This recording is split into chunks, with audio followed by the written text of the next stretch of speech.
France 2 diffuse ce lundi 17 octobre les premiers épisodes de La Jeune Fille et la Nuit, la série adaptée de l'œuvre littéraire de Guillaume Musso. Cette version télé est-elle différente de celle du livre à succès? Lundi 17 octobre 2022, France 2 lance la diffusion de la série La Jeune Fille et la Nuit. Au casting, les téléspectateurs retrouvent quelques visages connus avec notamment Johan Gruffud, Forever. Ivana Sakno, l'espion qui m'a largué. Grégory Fitoussi, Le temps est assassin, ou encore Vaina Jokante, Scam France.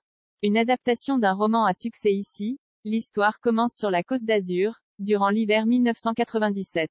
Dans un campus prestigieux figé sous la neige, une jeune fille est emportée par la nuit. Trois amis se retrouvent alors liés par un secret tragique.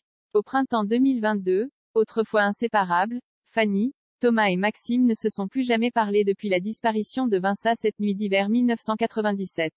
Lorsque, 25 ans plus tard, Thomas décide de rompre ce silence en se rendant à une réunion d'anciens élèves du lycée Saint-Exupéry, il va, sans le savoir, mettre en péril la vie de tous ceux qui l'entourent, à commencer par celle de Maxime. Car cette nuit de décembre 1996, Thomas et Maxime ont commis un meurtre et emmuré le cadavre dans le gymnase du lycée qui va être détruit dans les prochains jours.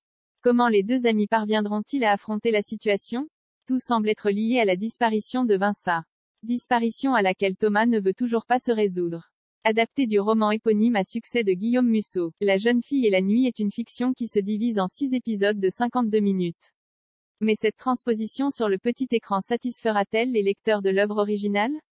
La version télé varie-t-elle vraiment du livre?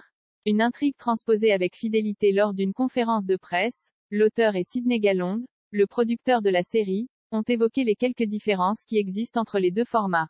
Ils ont néanmoins fortement souligné que si le déroulement de l'intrigue est plus choral que dans le roman, il reste essentiellement le même. Comme l'explique Sidney Galonde, on a pu trouver un moyen pour que tous les personnages puissent faire avancer l'intrigue et pas que le protagoniste principal.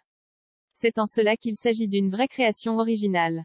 Un changement notoire, donc, mais que Guillaume Musso n'a pas perçu comme un affront à son ouvrage. En effet, l'écrivain révèle accepter une part de trahison dans le processus de l'adaptation, c'est une complémentarité. Ma version de l'histoire, je l'ai écrite et elle a été lue par des millions de gens. Mon roman existe et continuera à vivre.